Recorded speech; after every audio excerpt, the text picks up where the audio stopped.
آج سے 1000 سال پہلے ایک مہان اسلامی ویدوان شیخ صدوق ہوئے۔ انہوں نے اپنی کتاب کلام الدین میں قرآن و حدیث سے یہ ثابت کیا ہے کہ ہر دور اور ہر زمانے میں خدا کے دین یعنی اسلام دھرم کو بتانے والے کبھی نبی، کبھی پیغمبر، کبھی رسول اور کبھی امام کے طور پر دنیا میں موجود رہے ہیں اور اس دنیا کے انت تک موجود رہیں گے۔ یعنی اللہ کبھی دنیا کو بنا دھرم ادھیکاری کے نہیں چھوڑتا۔ قرآن انہی دھرم ادھیکاریوں کے انوسرن کا حکم دیتا ہے۔ پیغمبر محمد صلی اللہ علیہ وسلم کے بعد نبوت کا سلسلہ ختم ہو گیا۔ لیکن اس کا یہ مطلب نہیں کہ اسلام بنا رہبر کے ہو گیا، بلکہ قرآن کے مطابق یہ سلسلہ اہل بیت میں جاری ہوا۔ اہل بیت میں شامل ہیں حضرت علی رضی اللہ عنہ، بیوی فاطمہ صلی اللہ علیہ وسلم، امام حسین عنہ و امام حسین عنہ، اور یہی پیغمبر محمد صلی اللہ علیہ وسلم کے بعد دھرم کے سرووچ ادھیکاری ہوئے۔ ان کی پیروی کرنا پیغمبر محمد صلی اللہ علیہ وسلم کے بعد ہر مسلمان پر فرض ہے۔ اس بھاگ میں بات کرتے ہیں بی بی فاطمہ صلی اللہ علیہ وسلم کے بارے میں۔ بی بی فاطمہ صلی اللہ علیہ وسلم پیغمبر محمد صلی اللہ علیہ وسلم ایک ماتر سگی بیٹی تھی اور ان کی ماں کا نام حضرت خدیجہ کبریٰ صلی اللہ علیہ وسلم تھا۔ حضرت خدیجہ کبریٰ صلی اللہ علیہ وسلم اپنے سمے کی عرب ملک کی سب سے دھنی مہیلا تھیں، کیونکہ انہوں نے پیغمبر محمد صلی اللہ علیہ وسلم سے شادی کے بعد اپنی سمست دولت اسلام پر خرچ کر دی تھی۔ ماں و باپ کا اعلیٰ کردار بیٹی کو ملا، یہاں تک کہ رسول صلی اللہ علیہ وسلم نے اپنی بیٹی کے لیے فرمایا، فاطمہ صلی اللہ علیہ وسلم میرا ٹکڑا ہے۔ ماتر 20 یا 25 سال کی عمر میں بی بی فاطمہ صلی اللہ علیہ وسلم کی شہادت ہو گئی تھی۔ اس بیچ ان کی فضیلت کے بے شمار رنگ ہمارے سامنے ظاہر ہوتے ہیں۔ اتہاس میں یہ درج ہے کہ جب کبھی رسول صلی اللہ علیہ وسلم کی بیٹی ان سے ملنے جاتی تھی تو رسول صلی اللہ علیہ وسلم ان کی تعظیم میں منبر سے اٹھ جاتے تھے۔ پیغمبر محمد صلی اللہ علیہ وسلم کی ایک مشہور حدیث یہ ہے کہ فاطمہ صلی اللہ علیہ وسلم تمام دنیا کی عورتوں کی سردار ہے۔ رسول عنہ کی بیٹی ہونے کے باوجود بی بی فاطمہ صلی اللہ علیہ وسلم کے پاس دنیاوی دولت میں سے کچھ نہیں تھا۔ سادگی میں وہ اپنی مثال آپ تھی۔ اپنی ماں سے ملے تمام زیور انہوں نے اللہ کی راہ میں دان کر دیے تھے۔ وہ گھر میں چکی پیسنے سے لے کر تمام کاموں کو اپنے ہاتھوں سے انجام دیتی تھی اور بچوں کی پرورش کرتی تھی۔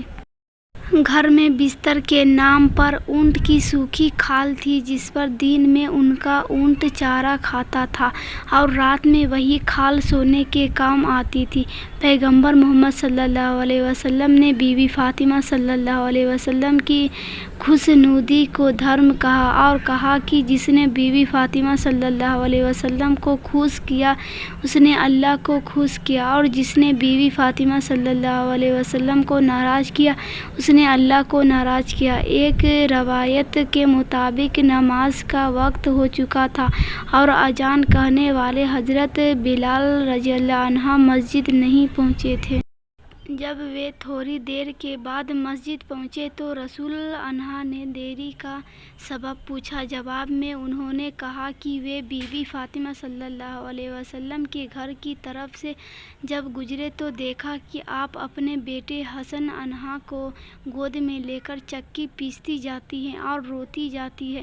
حضرت بلال رضی اللہ عنہ نے کہا، اگر آپ اجازت دیں تو میں آپ کے بیٹے کو بہلاؤں یا چکی پیس دوں۔ پھر بی بی فاطمہ صلی اللہ علیہ وسلم بیٹے کو بہلانے لگی اور حضرت بلال رضی اللہ عنہ نے چکی پیسی۔ یہ سن کر رسول صلی اللہ علیہ وسلم نے فرمایا، تم نے فاطمہ صلی اللہ علیہ وسلم پر رحم فرمایا، اللہ تم پر رحم فرمائے گا۔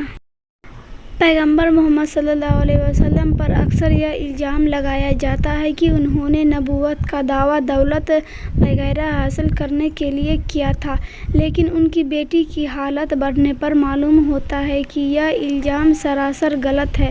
اکثر بی بی فاطمہ صلی اللہ علیہ وسلم و ان کے بچے فقاصوی کی حالت میں ہوتے تھے۔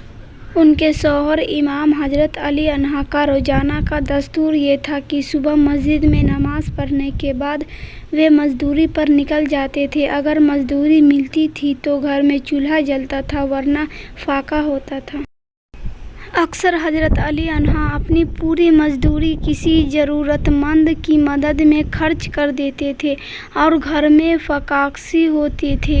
اس کے باوجود بی بی فاطمہ صلی اللہ علیہ وسلم کی زبان سے اف تک نہیں نکلتا تھا، بلکہ وہ اپنے شوہر کے اس کام میں برابر سے شامل رہتی تھی۔ بی بی فاطمہ صلی اللہ علیہ وسلم نے اپنی پوری زندگی میں حضرت علی عنہ سے کوئی فرمائش نہیں کی۔ شوہر کے گھر جانے کے بعد آپ نے جس نظام زندگی کا نمونہ پیش کیا، اس کی مثال نہیں ملتی۔ آپ گھر کا تمام کام اپنے ہاتھ سے کرتی تھیں۔ جھاڑو دینا، کھانا پکانا، چرخہ کاٹنا، چکی پیسنا اور بچوں کی تربیت، یہ سب کام وہ اکیلے کرتی تھیں۔ پھر جب سن 7 ہجری میں رسول صلی اللہ علیہ وسلم نے انہیں ایک کنیز عطا کی جو حفصہ کے نام سے مشہور ہے، جو بی بی فاطمہ صلی اللہ علیہ وسلم نے ان کے ساتھ ایک سہیلی جیسا برتاؤ کیا۔ گھر کا کام ایک دن وہ خود کرتی تھی اور ایک دن کنیز سے کام لیتی تھی۔ پنجتن پاک کی فضیلت میں اس طرح کی کئی حدیثیں موجود ہیں کہ اللہ پاک نے زمین و آسمان کی خلقت انہی کے لیے کی ہے، اور اگر یہ نہ ہوتے تو کچھ بھی نہ خلق ہوتا۔ اور پنجتن پاک کا مرکز یعنی کہ کیندر ہے بی بی فاطمہ صلی اللہ علیہ وسلم۔ اس بارے میں ایک مشہور حدیث کیا کے نام سے جانی جاتی ہے۔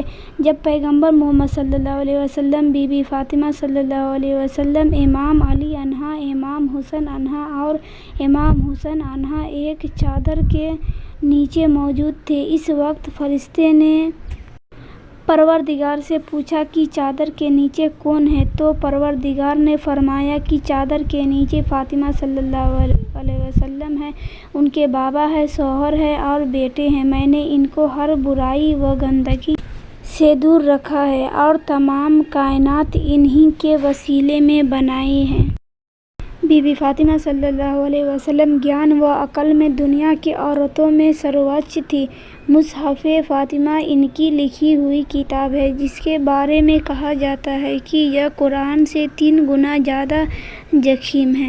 یہ کتاب اب اپلبدھ نہیں ہے اور مانا جاتا ہے کہ یہ اسلام کے ورتمان دھرمادھیکاری کے پاس ہے، جن کا ذکر ہم آگے کریں گے۔ بی بی فاطمہ صلی اللہ علیہ وسلم کے بہت سے خطبات، دعائیں و قول وبھن کتابوں میں ملتے ہیں، جن میں علم کے دریا جوش مارتے ہوئے نظر آتے ہیں اور ساتھ میں بھاشا کی خوبصورتی بھی دکھائی دیتی ہے۔ ان کے کچھ قول اس پرکار ہیں۔ پہلا، مومن کو 3 باتوں کا خیال رکھنا چاہیے: اپنے پڑوسی کو نہ ستائے، اپنے مہمان کا اکرام کرے، ہمیشہ اچھی بات منہ سے نکالے ورنہ خاموش رہے۔ عورت کے لیے سب سے بہتر بات یہ ہے کہ وہ کسی غیر مرد کو دیکھے، نہ اسے کوئی غیر مرد دیکھے۔ تیسرا، امام حسین عنہ صلی اللہ علیہ وسلم فرماتے ہیں کہ ایک دن انہوں نے ساری رات بی بی فاطمہ صلی اللہ علیہ وسلم کو عبادت گزاری میں مشغول دیکھا اور تمام دنیا کے مومنین کے لیے دعا مانگتے سنا، یہاں تک کہ صبح ہو گئی تو امام نے اپنی ماں سے کہا کہ آپ نے اپنے لیے کچھ نہیں مانگا۔